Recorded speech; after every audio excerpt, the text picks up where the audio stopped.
movie kicks off with a mysterious dead body lying in the woods. No one knows who it is or how it got there.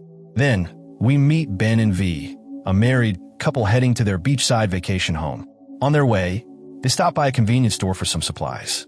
While V is browsing, the store worker stares at her a little too long, making Ben uneasy. Though clearly annoyed, he keeps his cool and doesn't confront the guy. At the counter, they spot a newspaper featuring an article about Ben, a police officer who was recently involved in a shooting incident. The sight of it creates some tension between them. Once they arrive at their summer retreat, Ben hops out to open the gate, and they drive through the secluded area to their house. It turns out they aren't completely alone. Ben's close friends, also a married couple, own the house next door. However, the friends aren't there yet, as they have other commitments. Instead, Ben and V are surprised to find a young man in their friend's home. He introduces himself as Alex and claims to be a relative of the homeowners, saying they gave him permission to stay for a week. Ben, ever the cautious cop, is immediately suspicious. Something about Alex doesn't sit right with him. But V, more trusting, sees no issue with his presence. That night, over dinner, Ben brings up his concerns, worried that Alex might not be who he claims to be. V, however, tries to calm him down, suggesting they wait until their friends arrive to confirm Alex's story. Later that night, Ben and V share a romantic dance while Alex busies himself fixing a broken door lock. This minor detail piques Ben's curiosity. Why would Alex need to repair a lock? The next morning, Ben wakes up early for a jog with their dog, while V heads down to the ocean for a swim. As she takes in the peaceful surroundings, she unexpectedly runs into Alex, and they have a brief chat before Ben appears, clearly unhappy.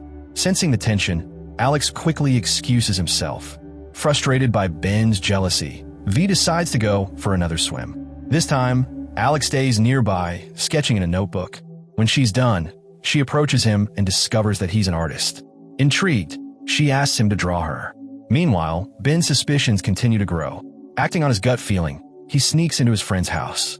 Upstairs, he rummages through Alex's things and finds a camera containing pictures of his friends, including one of his friend's wife posing with a young man. Alarm bells go off in Ben's head. Something isn't adding up. Just as he's about to leave, he hears voices. Alex and V have returned. He quickly sneaks out and pulls V aside to tell her about his discovery. He's convinced the camera belongs to their friends and that Alex has somehow taken possession of it. This only deepens his suspicion that something is very wrong. Ben decides to step outside to get a signal and call his friends, but their phone is off. He leaves a voicemail, hoping for a response. When he returns, he's met with a devastating sight. V crying over their dog, which has been killed, its neck broken. Already on edge, Ben immediately accuses Alex of being responsible. The tension between them escalates, but V intervenes before things get out of hand. During the confrontation, Ben brings up the broken door lock. Alex claims he accidentally locked himself out and had a break-in. When Ben presses him about the camera, Alex gets defensive, furious that Ben went through his belongings. V quickly steps in again, pulling Ben away to defuse the situation. Later, Ben and V bury their beloved dog. Ben can't shake the feeling that their friends might have arrived earlier and that Alex did something to them. But V refuses to believe it, insisting Ben is being paranoid. The next morning, Ben starts packing, ready to leave, but V convinces him to stay a little longer. Instead of spending time with Ben, she goes to find Alex. Sitting beside him on the beach, she apologizes for Ben's behavior. To her surprise, Alex starts flirting with her, pushing her to let go of her inhibitions. Caught up in the moment, she gives in. Later, guilt starts creeping in, but she chooses to keep her secret, not wanting to ruin her marriage. Meanwhile, Ben, still restless, decides to occupy himself by practicing his shooting. Setting up a can as a target, he takes aim when Alex suddenly appears and grabs his gun. Reacting instinctively, Ben snatches it back, and Alex brushes it off as a joke. Unamused, Ben fires a warning shot. Determined to uncover the truth, Ben once again goes to get a signal and contacts a friend at the police station. Using his credentials, he asks for a full background check on Alex. After combing through police records, his friend finds nothing. No one named Alex matching the description exists. That night, Ben tries to act normal. He joins V on the beach, attempting to keep up appearances. Soon, Alex arrives and asks if he can join them. V eventually heads back inside, leaving the two men alone. Out of the blue, Alex challenges Ben to a race to the lighthouse, playfully taunting him. Though reluctant, Ben gives in and accepts. Alex wins, reaching the lighthouse first. Then, things take a turn. Alex, still in a playful mood, suddenly tries to push Ben into the water. Already tense and on edge, Ben snaps. He punches Alex hard, knocking him unconscious and sending him into the water. Panic sets in as Ben realizes what he's done. Has he just killed Alex? Terrified, he runs back to V, urging her to leave immediately. As they drive away, V demands to know what's going on. Her agitation nearly causes an accident. Finally, Ben confesses he accidentally killed Alex. Given Ben's past trouble with the law, V makes a grim decision. She suggests they go back and clean up the scene, ensuring no one ever finds out what really happened that summer. When Ben and V got back to the house, they decided to sneak into Alex's place to figure things out. But they were caught off guard when they found Ben's friends, Kate and Patrick, already there. The couple apologized for showing up late, saying Patrick's work had held them back, but they were thrilled to reunite for their 13th summer together. When they asked if Ben and V had met Alex, V quickly covered up, pretending they had just arrived and had no idea who Alex was. Things took a turn when Kate and Patrick revealed that Alex was actually their relative, who had been given permission to stay for a week. To make matters worse, Patrick mentioned that Alex had borrowed his camera for a month, completely shattering Ben's suspicions that Alex was some kind of dangerous criminal. Before they could even process all of this, the police arrived, responding to a complaint about a speeding white car.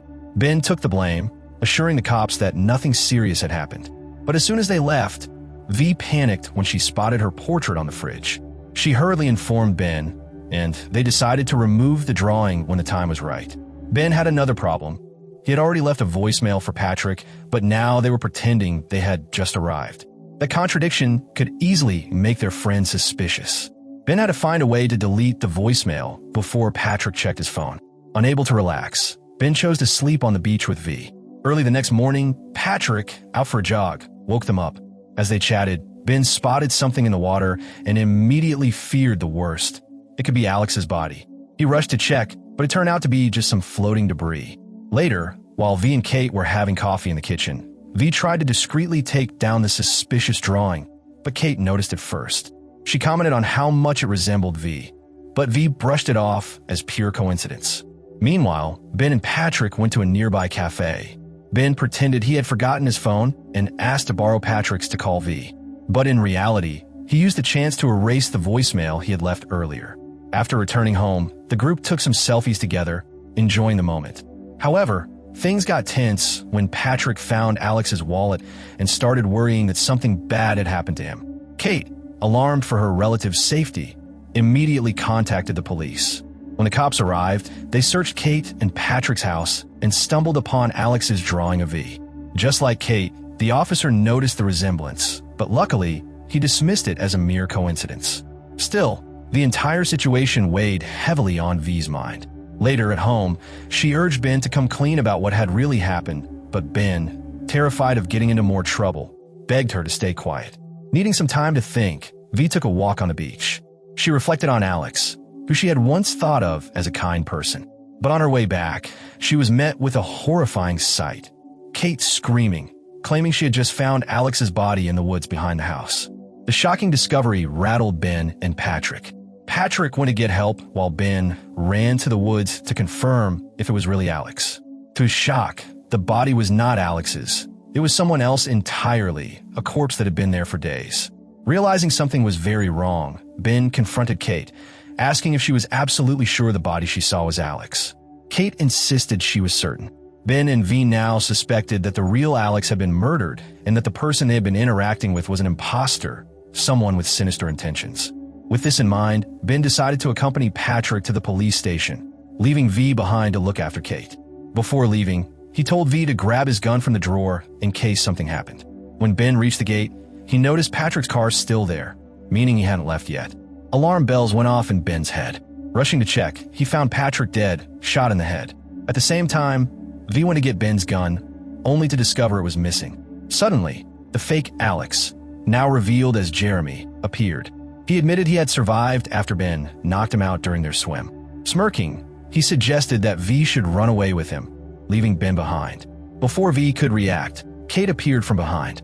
Without hesitation, Jeremy shot her. But before he could do anything else, Ben ambushed him from behind, struggling to take the gun. Jeremy, confident that Ben's past trauma would stop him from pulling the trigger, taunted him.